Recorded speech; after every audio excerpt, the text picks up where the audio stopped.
Assalamualaikum warahmatullahi wabarakatuh. Halo, balik lagi dengan kami, channel JJG Story. Sebelum lanjut, mari kita tulis salawat di kolom komentar. Semoga menjadi salah satu saksi amal ibadah kita kelak nanti. Kali ini kita akan menceritakan kisah yang tentu saja menggemparkan untuk didengar. Bagaimana kisahnya? Tetap di JJG Story.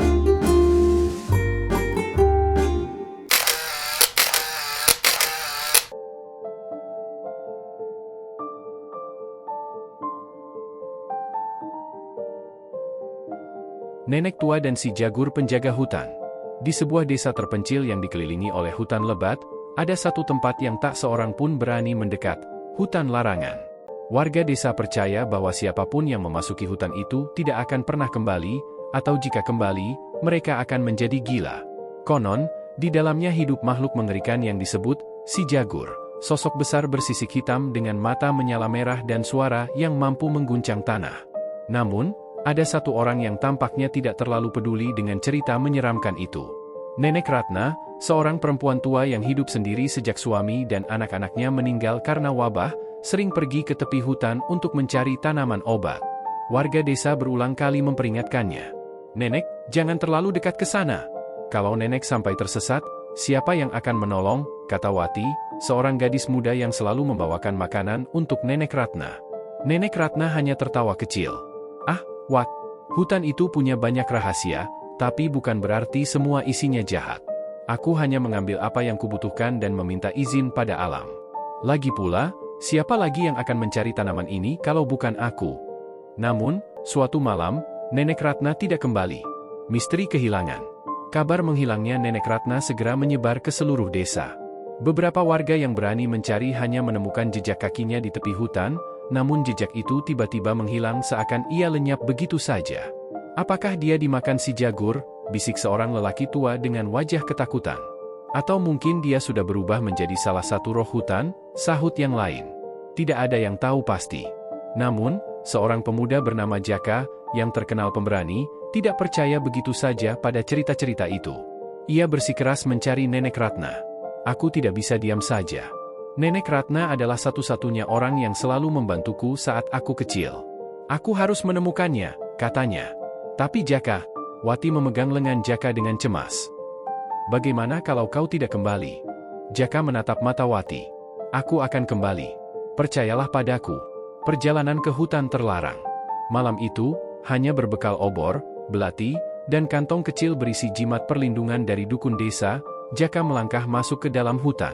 Semakin dalam ia berjalan, semakin pekat kegelapan menyelimuti.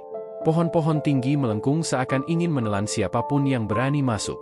Suara burung hantu terdengar di kejauhan. Angin bertiup lembut, membawa bisikan-bisikan aneh yang membuat bulu kuduknya meremang. "Tetap tenang, Jak. Ini hanya hutan biasa," gumamnya pada diri sendiri. Namun, tiba-tiba, tanah di bawah kakinya bergetar.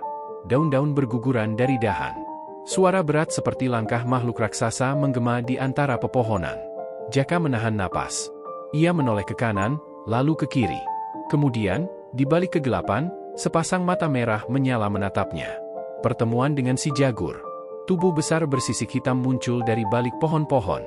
Nafasnya berat, seperti suara angin topan yang mengamuk. Dengan sekali gerakan, makhluk itu melangkah ke arahnya, menyebabkan tanah di sekelilingnya bergetar hebat. Jaka terpaku, tidak tahu harus lari atau melawan. Namun, sebelum ia bisa mengambil keputusan, suara lain menggema dari balik pepohonan. "Cukup, si jagur!" Jaka terperanjat. Ia mengenali suara itu. Nenek Ratna. Dari bayang-bayang, muncullah sosok tua yang telah ia cari-cari. Nenek Ratna berdiri tegak, tanpa rasa takut, di hadapan makhluk mengerikan itu. Apa yang terjadi di sini?" tanya Jaka dengan suara bergetar. Nenek Ratna tersenyum tipis. "Si jagur bukanlah monster. Ia penjaga hutan ini. Aku tidak menghilang, Jaka. Aku memilih untuk tinggal di sini." Rahasia hutan terungkap. Jaka mengerutkan kening. "Tinggal di sini? Apa maksudnya?" Nenek Ratna menghela napas. "Sudah lama aku menyadari bahwa desa kita telah lupa bagaimana caranya hidup selaras dengan alam. Kita hanya mengambil, tanpa memberi kembali. Aku datang ke sini untuk mencari obat, dan aku menemukan lebih dari itu, aku menemukan kebenaran." Ia melangkah ke arah si jagur dan dengan lembut menyentuh sisik hitamnya. Si jagur adalah roh penjaga. Dia tidak ingin membahayakan siapapun, hanya menjaga keseimbangan hutan ini. Tapi manusia yang tamak dan serakah membuatnya marah.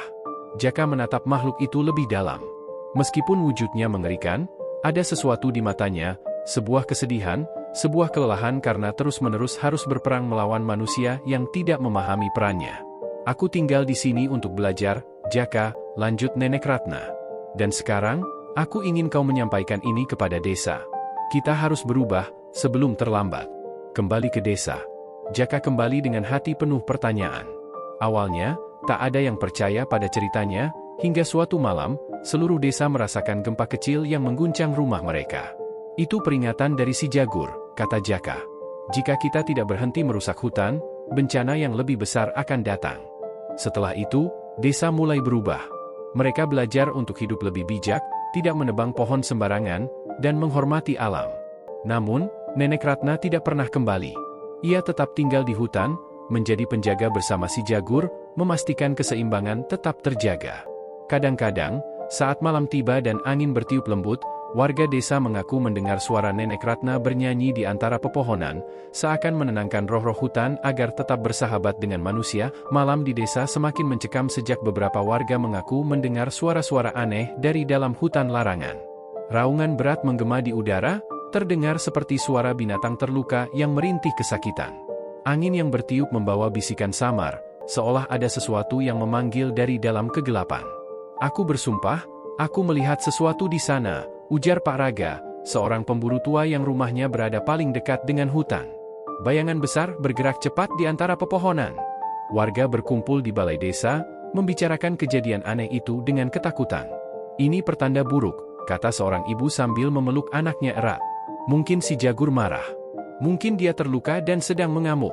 Tapi siapa yang berani memastikan? Tanya Wati, suaranya bergetar. Tak ada yang menjawab.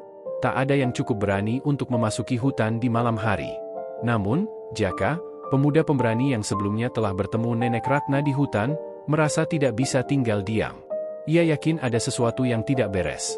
Mungkin, ini berkaitan dengan Nenek Ratna. Mungkin ia dalam bahaya. Aku akan masuk ke dalam hutan, kata Jaka dengan mantap. Apa kau gila? Seru Pak Raga. Kau ingin bernasib sama seperti Nenek Ratna? Dia tidak pernah kembali, Jaka. Aku yakin dia masih ada di sana. Aku harus memastikan sendiri, balas Jaka.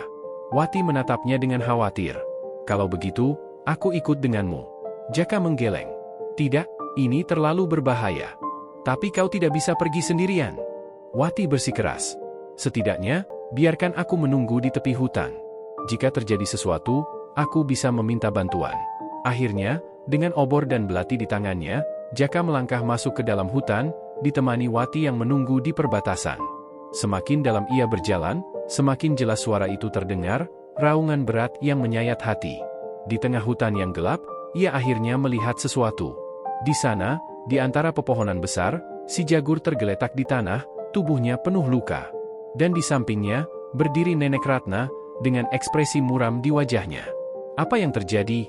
Jaka bertanya dengan napas terengah-engah. Nenek Ratna menoleh padanya, lalu berkata dengan suara rendah, si Jagur tidak marah, Jaka. Ia sedang sekarat.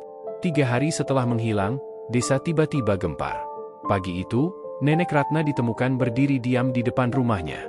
Pakaiannya penuh lumpur, rambutnya kusut, dan tubuhnya dipenuhi goresan seperti bekas cakaran. Matanya kosong, seperti menatap sesuatu yang tak terlihat. Warga segera berkerumun, tetapi tak ada satupun yang berani mendekat terlalu dekat. Nenek Ratna, panggil Wati dengan hati-hati. Tak ada jawaban. Nenek Ratna hanya berdiri, tak bergerak, seakan jiwanya tertinggal di tempat lain. Apa yang terjadi padanya? Bisik salah seorang warga.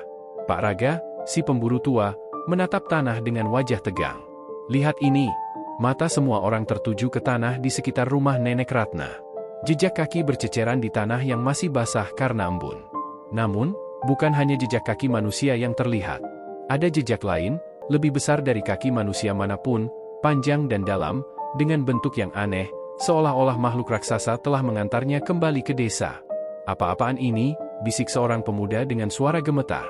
Itu jejak kaki si Jagur, seru seorang lelaki tua. Suaranya dipenuhi ketakutan. Suasana mendadak kacau.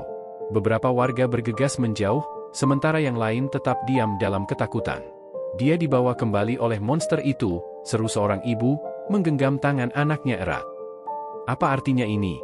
Jaka, yang baru tiba setelah mendengar kegemparan itu, berusaha menenangkan suasana.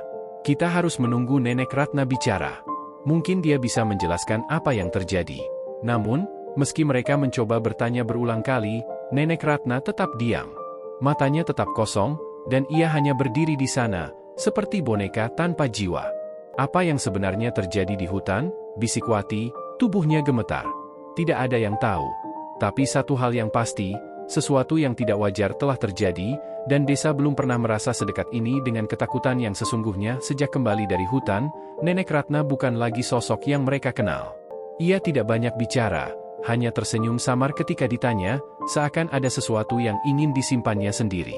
Ia tidak lagi mengunjungi rumah-rumah warga untuk membantu mereka dengan ramuan obatnya.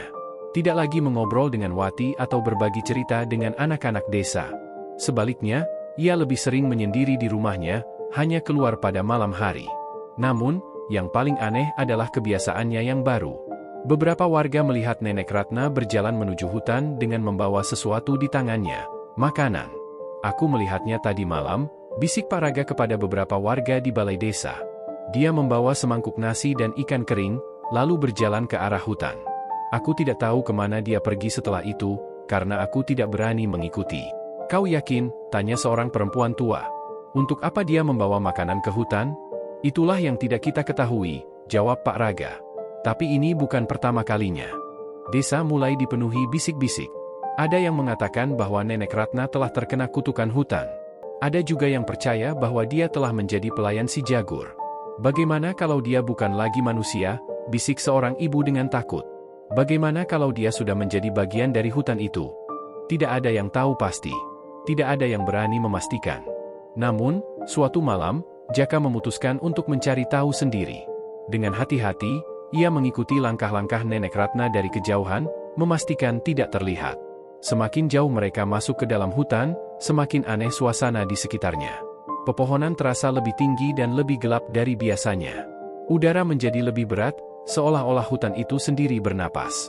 Lalu, Jaka melihatnya. Di sebuah celah di antara pepohonan besar, Nenek Ratna berlutut, meletakkan makanan di atas tanah. Dan dari kegelapan, dua mata merah menyala muncul. Si Jagur ada di sana. Makhluk besar itu mendekat, mengendus makanan yang disediakan Nenek Ratna, lalu memakannya perlahan. Jaka menahan napas. Ini bukanlah pertemuan antara manusia dan monster. Ini seperti hubungan antara dua makhluk yang sudah saling mengenal. Nenek Ratna mengangkat tangannya, dan tanpa ragu, ia menyentuh kepala bersisik hitam itu dengan lembut. Apa yang sebenarnya terjadi pada nenek? Jaka berbisik pada dirinya sendiri. Satu hal yang pasti, Nenek Ratna tidak kembali dari hutan sebagai orang yang sama. Dan mungkin, dalam dirinya, sesuatu telah berubah selamanya. Malam itu, suasana desa terasa lebih sunyi dari biasanya. Angin berhembus pelan, namun udara terasa lebih dingin dan menekan. Orang-orang memilih untuk mengunci pintu lebih awal, seperti ada firasat buruk yang menyelimuti mereka. Di tengah malam, suara gaduh mendadak membangunkan warga. Suara kepakan sayap dan jeritan ayam terdengar dari kandang milik Pak Raga. Lelaki tua itu segera keluar dengan membawa obor, diikuti beberapa tetangga yang penasaran. "Siapa di sana?" seru Pak Raga dengan suara bergetar.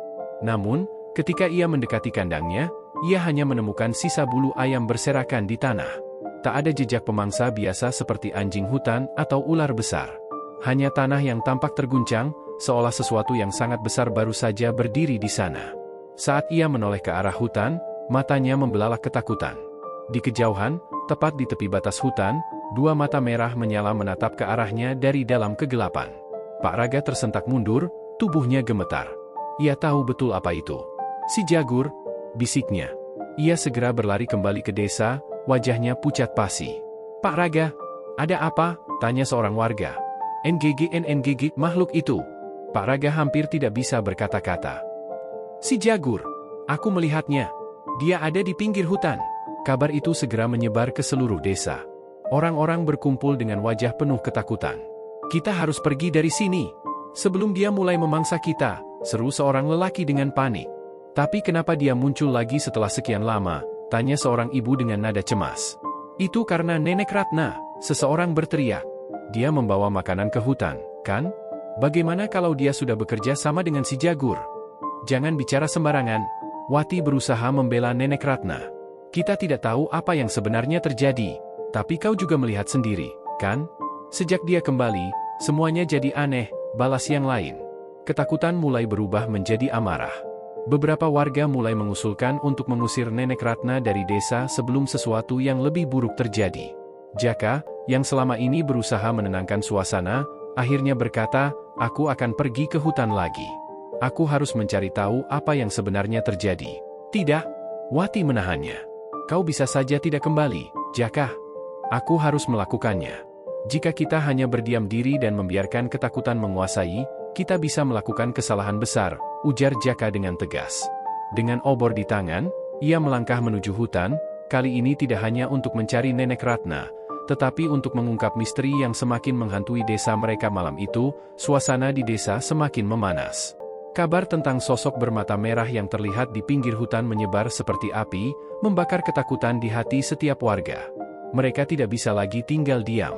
Saat fajar mulai merekah, beberapa warga yang dipimpin oleh Pak Raga sudah berkumpul di jalan utama, menunggu sosok yang selama ini mereka curigai, Nenek Ratna.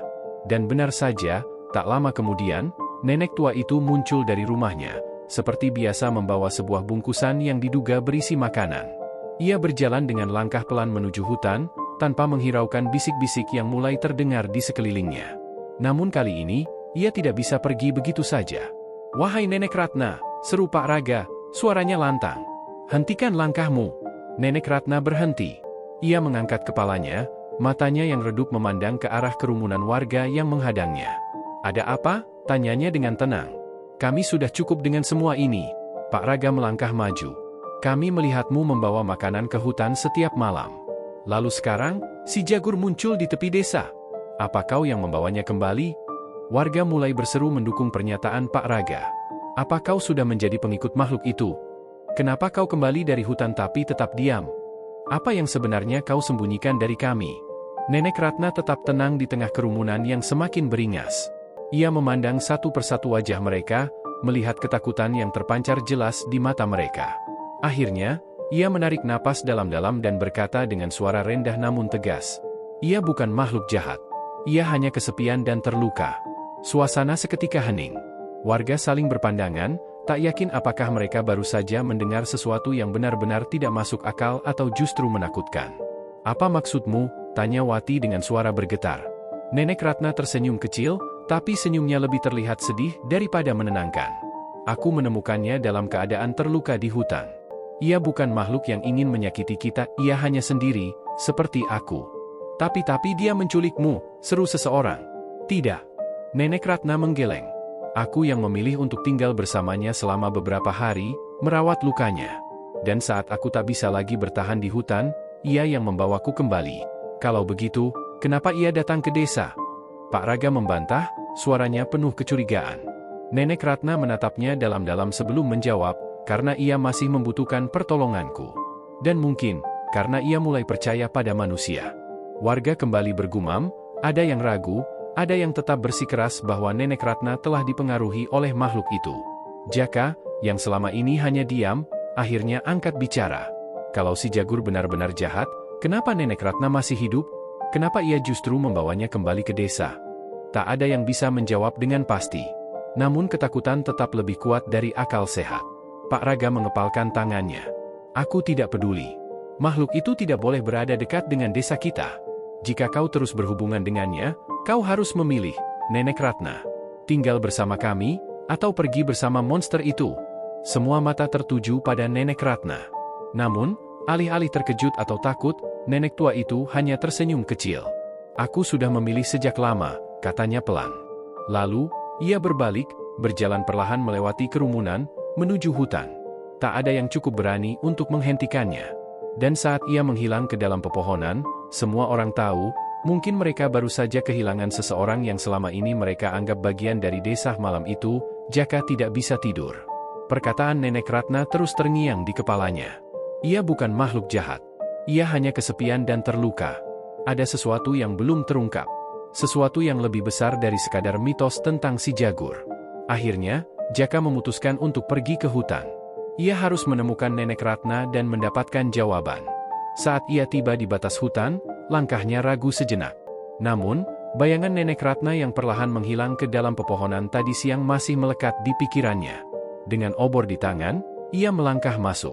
Semakin dalam ia berjalan, semakin asing suasana di sekitarnya. Pohon-pohon terasa lebih besar, lebih lebat. Udara menjadi lebih dingin, dan suara hutan berubah, tidak lagi sunyi, tetapi penuh bisikan samar. Akhirnya, di sebuah tempat terbuka di tengah hutan, ia melihatnya. Nenek Ratna sedang duduk di atas akar pohon yang besar, sementara di depannya, sosok raksasa bersisik hitam dengan mata merah menyala berdiri dengan anggun. Jaka menahan napas. Ini pertama kalinya ia melihat si Jagur dari dekat. Makhluk itu memang menyeramkan, tubuhnya besar dengan sisik hitam berkilauan, cakarnya tajam, dan matanya bersinar dalam kegelapan. Namun, ada sesuatu dalam sikapnya yang tidak sesuai dengan cerita-cerita seram yang selama ini didengar Jaka. Si Jagur tidak mengamuk, tidak menyerang. Ia hanya berdiri di sana, menatap Nenek Ratna dengan sorot mata yang sendu. Nenek Ratna menyadari kehadiran Jaka dan tersenyum kecil. "Kau datang, Jaka." Jaka mengangguk, meski matanya tetap tertuju pada si Jagur. "Aku ingin tahu kebenarannya, Nek. Apa yang sebenarnya terjadi?" Nenek Ratna menghela napas panjang, lalu mulai bercerita. Dulu, jauh sebelum desa ini berdiri, hutan ini adalah rumah bagi si Jagur dan banyak makhluk lainnya. Ia bukan monster, Jaka. Ia adalah penjaga hutan. Manusia dahulu menghormatinya. Mereka mengambil hasil hutan secukupnya, menjaga keseimbangannya, dan sebagai balasannya, si Jagur melindungi mereka dari bencana. Jaka mendengarkan dengan saksama, sementara matanya masih memandangi makhluk besar itu. Tapi segalanya berubah, lanjut Nenek Ratna, suaranya penuh kesedihan. Manusia mulai tamak.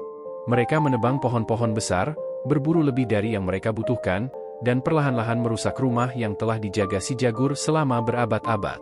"Jad, si Jagur mulai menyerang manusia?" tanya Jaka hati-hati. Nenek Ratna menggeleng. "Tidak, ia tidak menyerang tanpa alasan.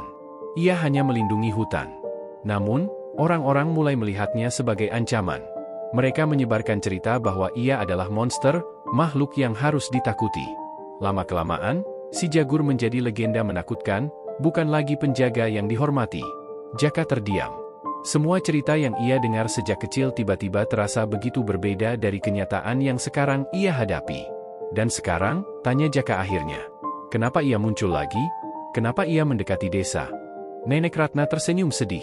Karena ia tahu, suatu hari nanti, manusia akan kembali. Mereka akan merusak lebih banyak lagi.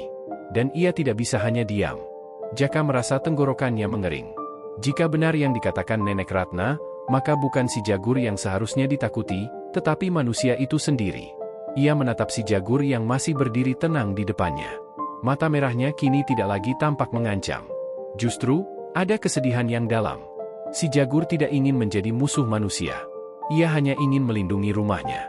Dan kini, Jaka menyadari bahwa keputusan desa untuk menjauhkan diri dari hutan mungkin bukan karena mereka takut pada si Jagur, tetapi karena mereka takut pada kesalahan mereka sendiri. Saat Jaka kembali ke desa, hatinya dipenuhi kebingungan. Ia kini mengerti siapa si Jagur sebenarnya, bukan monster, melainkan penjaga yang telah difitnah oleh cerita turun-temurun. Namun, bagaimana ia bisa meyakinkan orang-orang yang sudah terlalu lama hidup dalam ketakutan? Saat ia tiba di balai desa, keadaannya jauh lebih buruk dari yang ia bayangkan. Warga telah berkumpul, wajah-wajah mereka dipenuhi amarah dan ketakutan. "Kita tidak bisa membiarkan ini terus terjadi," seru Pak Raga dengan suara lantang. "Makhluk itu semakin berani. Jika kita tidak bertindak sekarang, mungkin besok anak-anak kita yang akan menjadi korban." "Benar. Kita harus mengusirnya sebelum terlambat," seru yang lain. "Bagaimana caranya? Kita tidak bisa melawannya secara langsung." Pak Raga menggertakkan giginya. "Kalau begitu, kita bakar saja hutannya. Biarkan ia pergi atau terbakar bersama rumahnya." Jaka terkejut. "Tidak, kalian tidak bisa melakukan itu." Semua mata beralih padanya. "Kenapa tidak?" tanya seorang lelaki dengan tajam. "Kau membela makhluk itu, Jaka." "Aku tidak membelanya," Jaka mencoba menjelaskan. "Aku hanya ingin kalian mendengar kebenaran. Si Jagur bukan monster. Dia hanya melindungi hutan. Kita yang telah merusak tempatnya sejak dulu." Tawa sinis terdengar dari beberapa warga. "Apa yang kau bicarakan, Jaka? Sejak kapan kau mulai percaya omong kosong seperti itu?" Sejak aku melihatnya sendiri, Jaka berkata tegas. Aku bertemu dengan Nenek Ratna dan si Jagur. Aku tahu kebenarannya. Dia bukan makhluk yang ingin menyakiti kita. Pak Raga mendengus. Kau juga sudah terkena guna-gunanya. Tiba-tiba, suara langkah kaki terdengar. Dari ujung jalan, Nenek Ratna muncul, berjalan perlahan mendekati kerumunan. Tolong hentikan ini, katanya dengan suara lelah. Hutan ini bukan musuh kita. Jika kalian membakarnya, kalian bukan hanya membunuh si Jagur, tapi juga seluruh kehidupan yang ada di dalamnya. Kau sudah dipengaruhi oleh monster itu, seseorang berteriak. Nenek Ratna menggeleng. Tidak, aku hanya memahami apa yang sesungguhnya terjadi. Si Jagur bukan musuh. Kita yang telah menjadi musuh bagi hutan ini. Omong kosong. Pak Raga semakin marah. Kita telah hidup berdampingan dengan hutan selama bertahun-tahun. Jika benar kita musuhnya, kenapa desa ini masih berdiri? Karena si Jagur menahan diri, jawab Nenek Ratna. Ia bisa saja menghancurkan desa ini kapan saja jika ia mau. Tapi ia tidak melakukannya. Itu seharusnya cukup menjadi bukti bahwa ia tidak ingin perang dengan kita. Namun, kata-kata Nenek Ratna tidak cukup untuk menghapus ketakutan yang sudah tertanam bertahun-tahun. Satu-satunya cara untuk mengusirnya adalah dengan api, seru Pak Raga. Beberapa warga mulai mengangguk, mendukung gagasan itu. Mereka bergegas mengambil obor dan kayu bakar. Nenek Ratna berlutut di tanah, air matanya mengalir. Jangan lakukan ini, kalian tidak mengerti apa yang akan terjadi. Namun, kebencian telah menguasai hati mereka. Di langit malam, obor pertama dinyalakan, api pertama dinyalakan. Obor-obor diangkat tinggi, nyala merahnya bergetar di tengah malam yang dingin. Warga desa, yang sudah dikuasai ketakutan dan kemarahan, bergerak menuju hutan dengan langkah penuh tekad. Nenek Ratna dan Jaka hanya bisa berdiri di tepi jalan desa, menyaksikan kengerian yang akan terjadi. Nenek, kita harus menghentikan mereka, desis Jaka, suaranya dipenuhi kepanikan. Nenek Ratna menggeleng dengan sedih. Mereka sudah tuli terhadap kebenaran, nak. Sekarang, hanya hutan yang bisa berbicara kepada mereka. Seakan mendengar kata-kata Nenek Ratna, tepat saat kaki pertama menginjak batas hutan, sesuatu terjadi. Gemuruh mengguncang tanah. Angin bertiup kencang dari arah hutan, begitu kuat hingga obor yang dipegang warga mulai bergoyang hebat. Api berkobar liar, tetapi alih-alih membakar, angin membuatnya sulit dikendalikan. Lihat itu, seorang warga berteriak, menunjuk ke dalam kegelapan hutan. Di antara pepohonan, bayangan besar mulai bergerak. Mata merah menyala. Raungan berat terdengar, begitu dalam dan bergetar, seakan berasal dari perut bumi. Seketika, suasana yang tadinya penuh amarah berubah menjadi teror. Wahai dewa hutan, kami tidak bermaksud, salah satu warga berusaha berbicara, tetapi sebelum ia bisa menyelesaikan kata-katanya, pepohonan mulai bergerak. Ranting-ranting besar berayun seperti lengan yang hidup, akar-akar mencuat dari tanah, merayap seperti ular lapar. Tanah di bawah kaki mereka bergetar, seakan menolak keberadaan manusia di sana. Satu persatu, warga yang berdiri terlalu dekat dengan hutan merasakan sesuatu menarik kaki mereka. Mereka berteriak panik, mencoba lari, tetapi sebagian dari mereka ditelan oleh kegelapan, hilang tanpa jejak. Pak Raga, yang sedari tadi memimpin, kini berdiri kaku dengan wajah pucat. Kita harus pergi dari sini, serunya. Warga desa yang tersisa tidak perlu diperintah dua kali. Dengan wajah ketakutan, mereka berlari sekuat tenaga kembali ke desa, meninggalkan obor-obor mereka yang kini jatuh ke tanah, meredup terkena embusan angin yang semakin kuat. Dari batas hutan, sosok besar itu tetap berdiri diam, matanya yang merah masih menyala, tetapi ia tidak mengejar. Ia hanya menatap. Menatap manusia-manusia yang pernah berjanji akan menghormati hutan, tetapi mengkhianati janjinya sendiri. Saat angin berangsur tenang, Jaka yang masih berdiri di tempatnya menelan ludah. Nenek Ratna menatap ke arah hutan dengan mata berkaca-kaca. Hutan telah berbicara, bisiknya. Dan mereka yang tidak mau mendengar telah mendapatkan jawabannya. Sejak malam itu, desa tidak pernah sama lagi. Warga yang selamat hidup dalam ketakutan. Tak ada yang berani lagi mendekati hutan, bahkan untuk sekadar mencari kayu bakar. Beberapa rumah kosong ditinggalkan begitu saja oleh keluarga yang memilih pindah ke desa lain. Namun, ada satu hal yang lebih mengejutkan. Nenek Ratna tidak kembali. Saat warga desa berkumpul keesokan paginya untuk menghitung korban dan memastikan semua orang selamat, mereka baru menyadari bahwa Nenek Ratna tidak ada di antara mereka. Dia pasti ikut hilang semalam, bisik seorang ibu. Jangan-jangan dia memang sudah dipilih oleh si Jagur. Sahut yang lain, suaranya lirih, nyaris takut untuk mengucapkannya. Namun, tidak ada yang benar-benar tahu apa yang terjadi padanya. Hingga suatu hari, seorang pemuda yang nekat pergi ke batas hutan mengaku melihat sesuatu. Ia berlari kembali ke desa dengan napas memburu. "Aku melihatnya," katanya kepada Jaka. Jaka, yang masih diliputi rasa bersalah karena tidak bisa mencegah warga membakar hutan, menatapnya dengan heran. "Melihat apa?" "Nenek Ratna," jawab pemuda itu. "Dia masih hidup. Aku melihatnya di dalam hutan." Jaka terkejut. "Apa maksudmu?" Pemuda itu menarik napas dalam. "Aku tidak berani masuk lebih jauh, tapi aku melihatnya di antara pepohonan." Ia berdiri di samping si Jagur. Dia tampak sehat. Dan, pemuda itu menelan ludah, dia tersenyum.